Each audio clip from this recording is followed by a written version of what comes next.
Hello there. This is James, and you're watching OneRoyal, and it's live. In today's program, I want to talk about Canadian's prodigal son returning and what sort of influence this gentleman could have on the current trade war. As well as that, the misery continues for the US stock market, and yet again, the US government could face another shutdown. Anyway, before we get into all of that, though, don't forget these little videos are for educational purposes only, and in no way whatsoever should ever be taken as financial advice. So I always suggest you do your own research, do your own due diligence, and of course, know the risks at hand before entering any trade. With that out the way, let's get started. So, indeed, he's back. Return of Carnage Carney. Yes, indeed. Mark Carney has been voted as the new Canadian Prime Minister. Now, I know Carney quite well. Okay, not like I say we're friends or I go and play golf with him or anything like that, but I have covered Mark Carney a fair bit, and there's several reasons why. First of all, he was indeed the governor of the Bank of Canada during the financial crisis. As well as that, and this is where I covered a lot about him.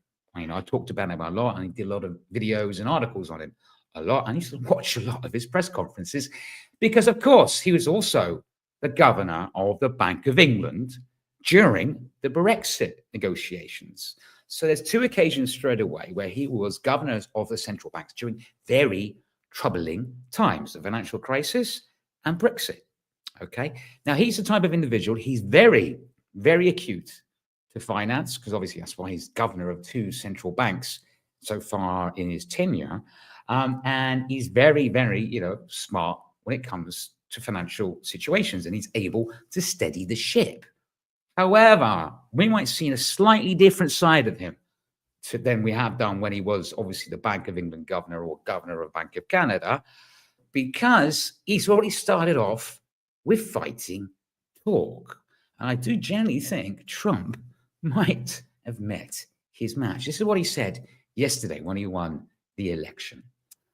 My government will keep our tariffs on until the Americans show us respect and make credible, reliable commitments to free and fair trade. That is indeed fighting talk. And don't forget, when the US put tariffs on Canada, they responded with their own.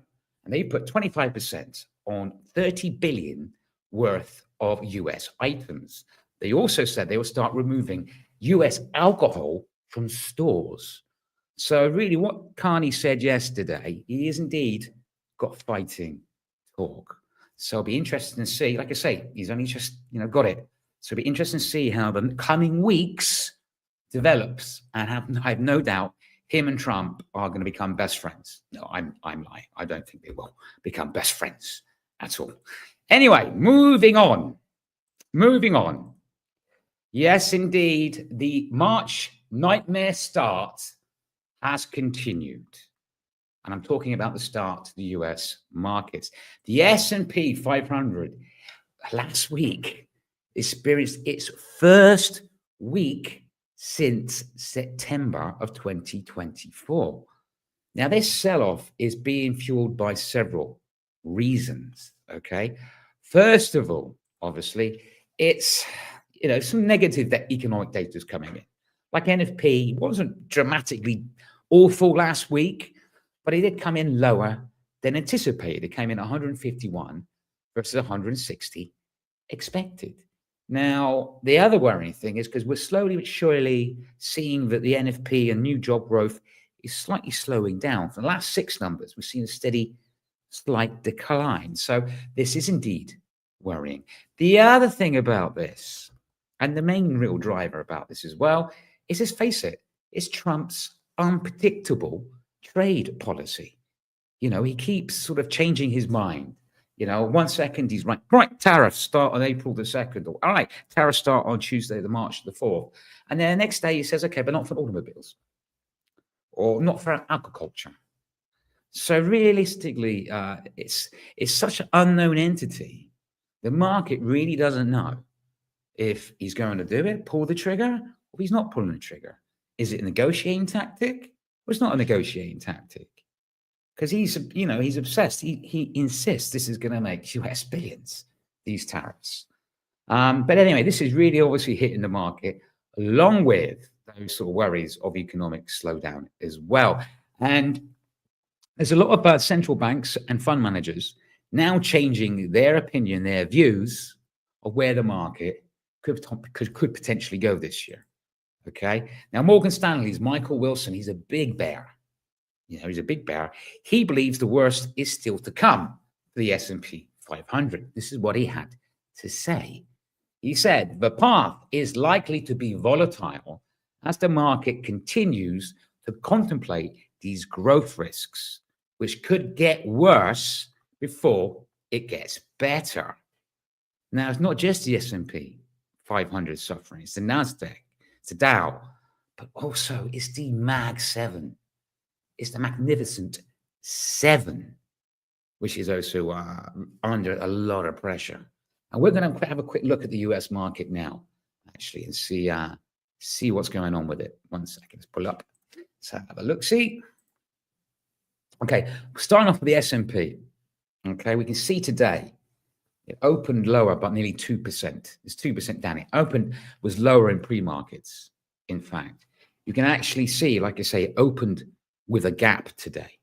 If we look at it on a daily, a longer picture on a daily, we can see now it is practically below that key important 200-day moving average.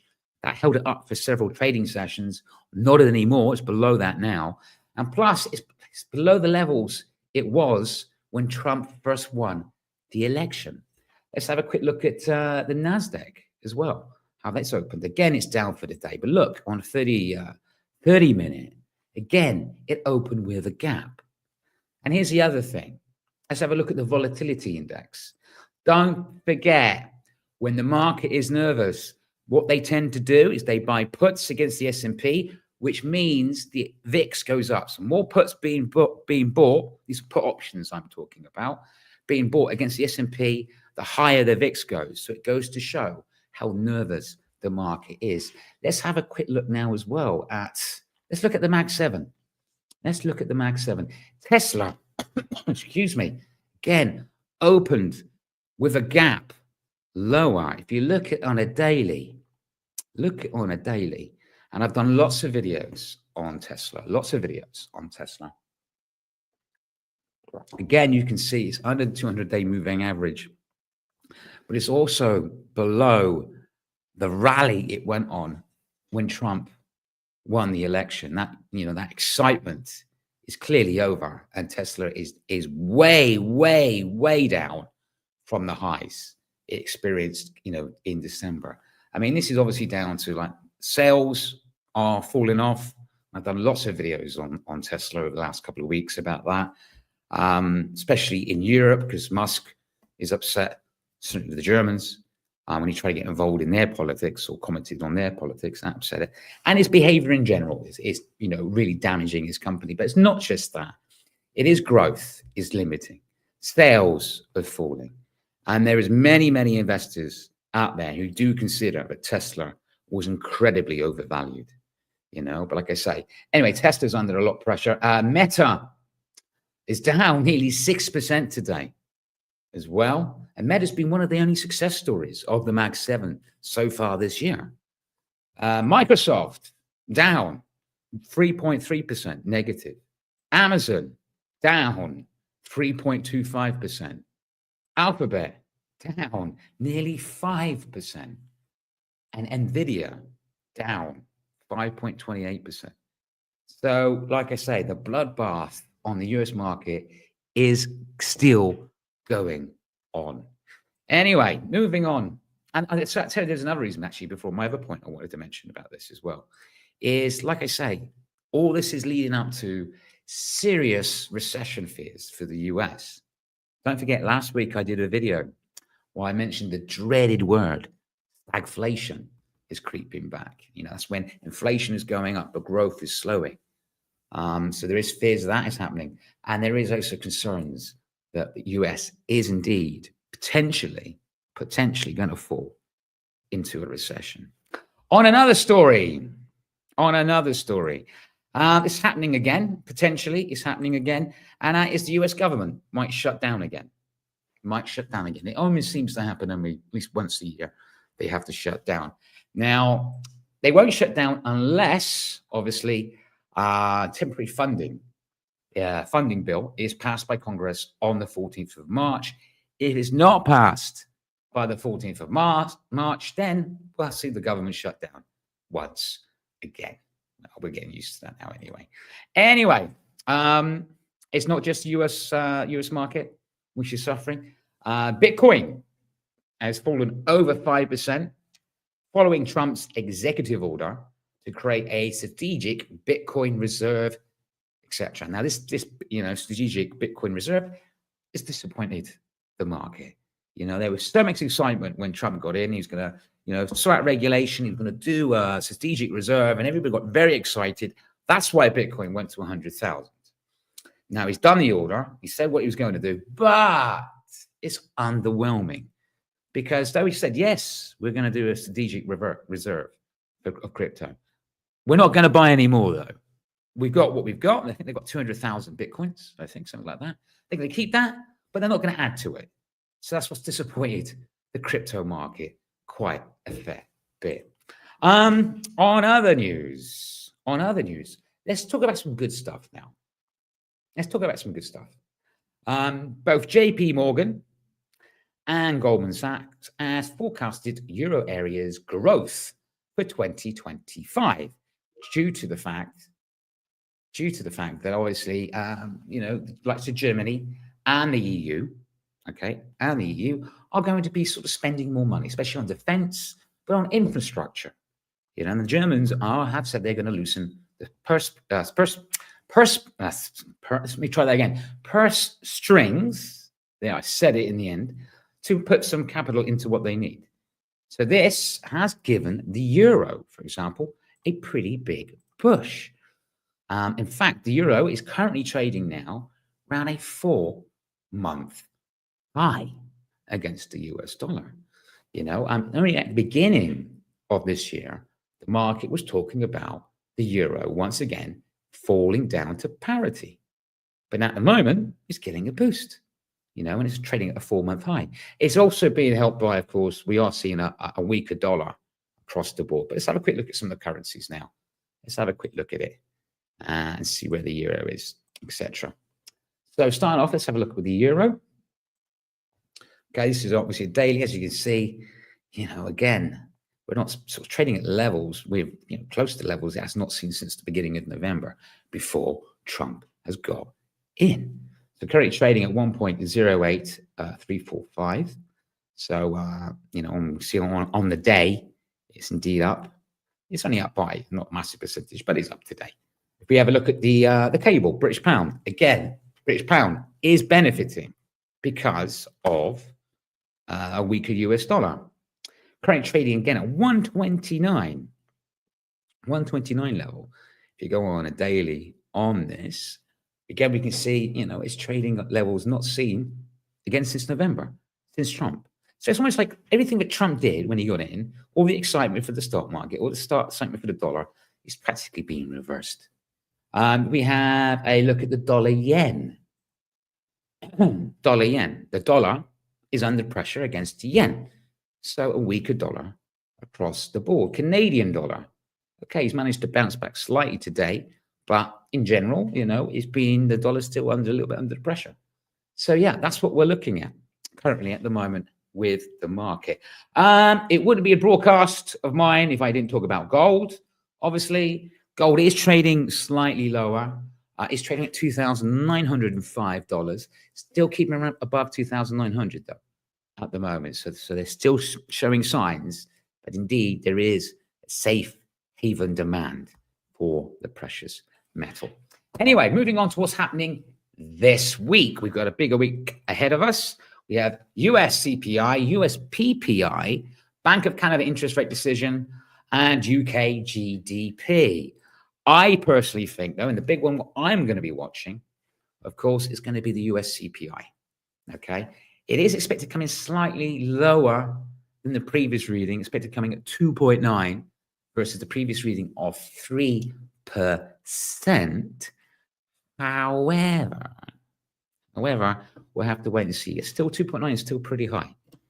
I also think at the end of the day, PPI, Producer Price Index, which is also an inflation gauge, that's going to be also very, very important. But I think the market's going to be looking at US CPI, definitely. And if it comes in above 3% or around 3% again, then you're really going to start seeing those fears of stagflation and that word stagflation start being talked about in the street.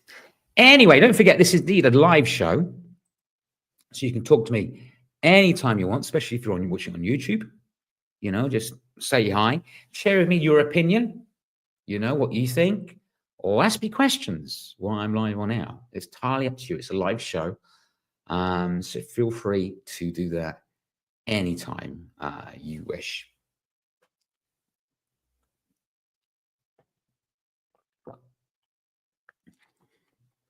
Okay. If you are watching me on YouTube and you like this sort of thing, by all means, subscribe if you like. Hit the notification button so you know next time I'm going live. If you enjoy this type of content and you put up with me, by all means, give me one of these. It's nice to know that you like what I do. If you're watching me on Twitter, same thing, you know, follow us if you like. And if you like it, give us a little, it's a heart, isn't it? On Twitter, or what's it called? X now. I'm showing my age. Okie dokie. Okie dokie. If there is no questions, don't forget, these little videos are for educational. Oh, hang on a second. There is a question. Oh, right. So I have it there. There's a thumbs up. Excellent. Good to see you, sir. I hope you're well. I really do. Okie dokie. Like I say, right. Nice to have a little bit of a thumbs up. It's nice. Anyway, like I always say, don't forget, these little videos are for educational purposes only, and in no way whatsoever should ever be taken as financial advice. I always suggest you do your own research, do your own due diligence, and of course, there are risks at hand before entering any trade. Till next time, every single one of you, trade safe.